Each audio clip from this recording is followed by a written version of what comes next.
I would now invite the Director General, International Buddhist Confederation, Mr. Abhijit Haldar, to please address this gathering. សូមអញ្ជើញលោកអភិជិតដែលជាប្រធានសហព័ន្ធពុទ្ធសាសនាអន្តរជាតិដើម្បីថ្លែងនៅសន្ទរកថា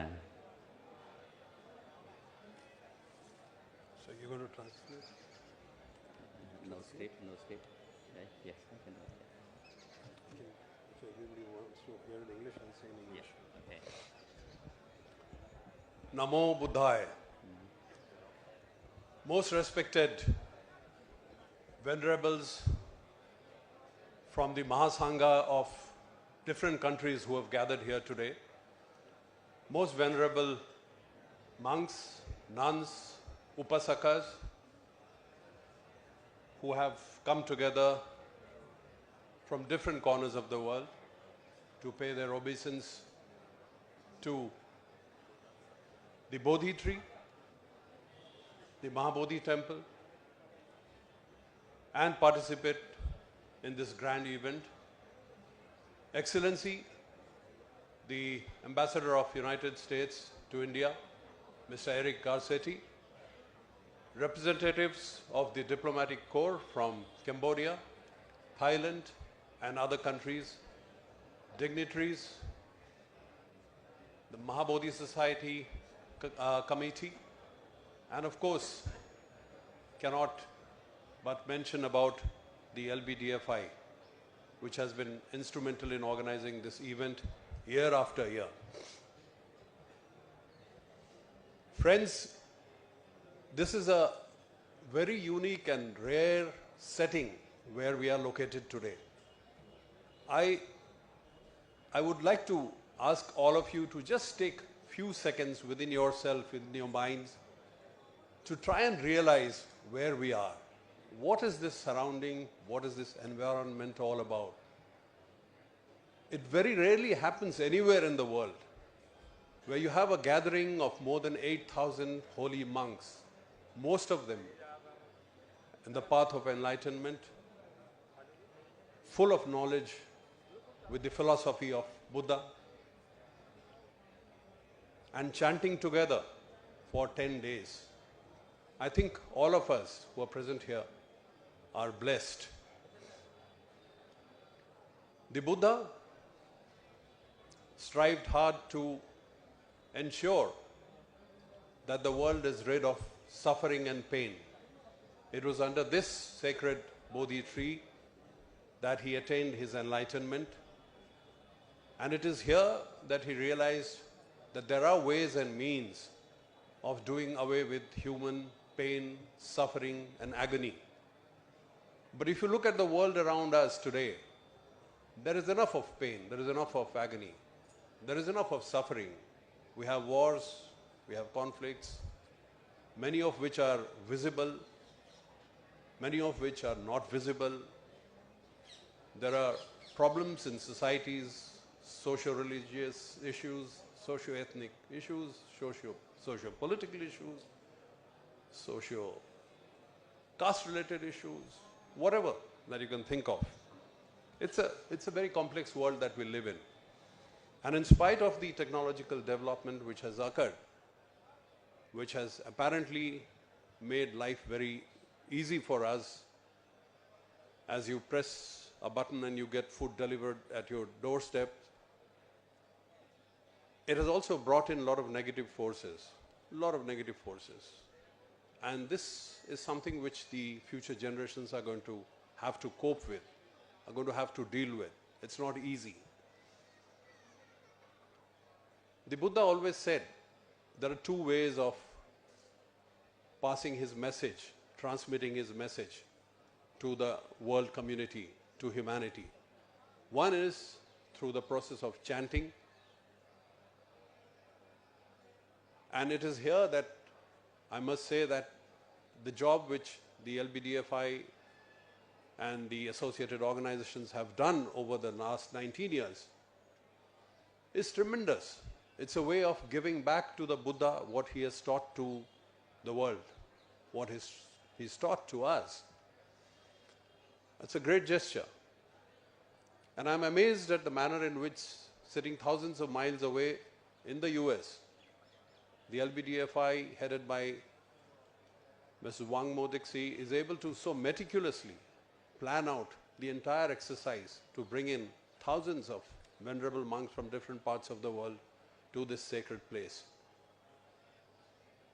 The chanting here has a special relevance because here the chanting is in Pali.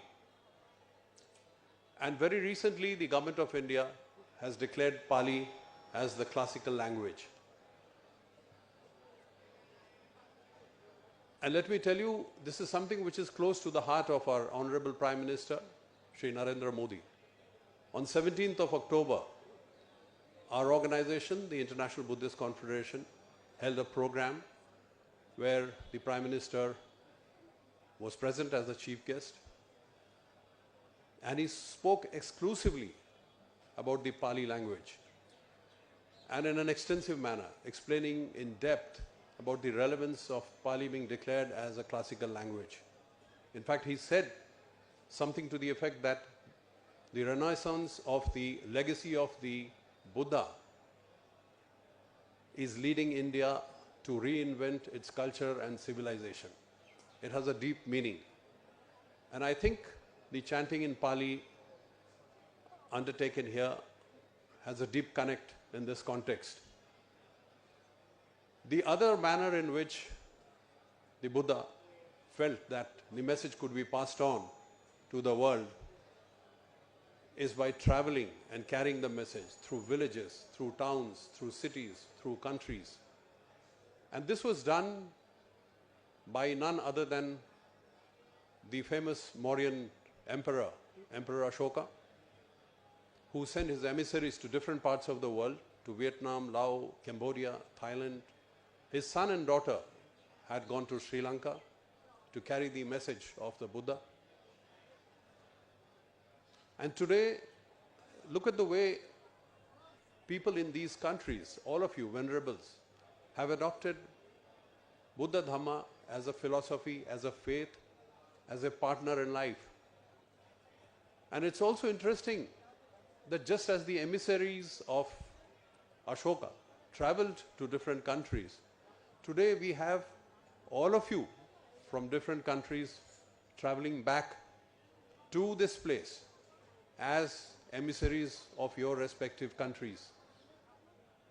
You have been acting as something which in Buddhism is known as Dhamma Setu, the bridge of Dhamma, the bridge between India and all of your countries.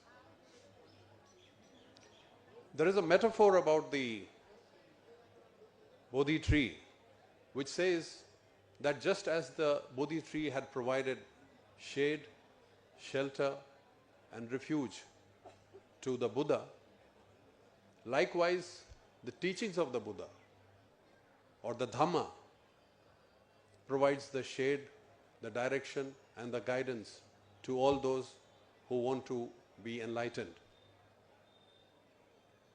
The tree has several meanings, and you all venerables would have gone through it. In my opinion, one of the most important symbols the tree is of wisdom and compassion. It is a symbol of interconnectedness. The root of the tree, the trunk of the tree, the branches and the leaves have existed for centuries, holding each other firmly. And the Buddha always spoke about the interconnectedness between mind and body. So there is a connect there.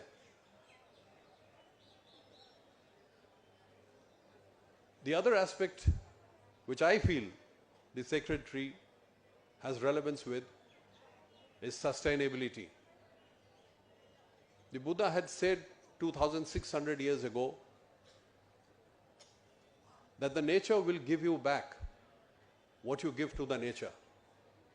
Now imagine saying this at a time when there was no pollution, there were no industries, there were no cars, there was nothing called COP29 or climate change. But he had perceived this 2600 years ago, and it's applicable very much, rather more, in today's world. So, millions of people who do visit this tree, they come with the hope of awakening, which is again another symbol which this tree reflects, the symbol of awakening.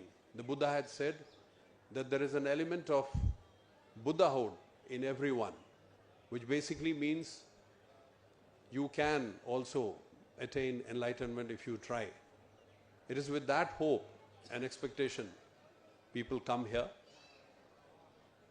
In the end, I would like to mention that the next year, this entire event is going to be handed over to India, and you will see a drastic change in the manner in which this event takes place. All the organizations which have been involved will very much be there, and of course Madam Wangno-Dixie is supposed to be the star in any Tipitaka chanting which takes place, and she'll be very much helping us. But I've been assured by our Union Minister of Culture and Tourism, Shri Gajendra Singh Shekhawat, that from next year on, the Government of India, the Ministry of Culture and the Ministry of Tourism will also start engaging with the International Tipitaka Chanting Committee. There is going to be serious planning and serious effort on the part of both the ministries, tourism as well as culture, not only to ensure attendance by venerable monks like you from all over the world, but also academicians, scholars, tourists, visitors, practitioners of Buddha Dhamma. We look forward to a brighter prospect of this event, which has been so humbly started by Madam Wangmo-Dixie. I would like to thank all of you, venerables and friends who have come from different parts of the world to grace this occasion under this sacred Bodhi tree with the Mahabodhi temple in the backdrop. Namo Buddhaya.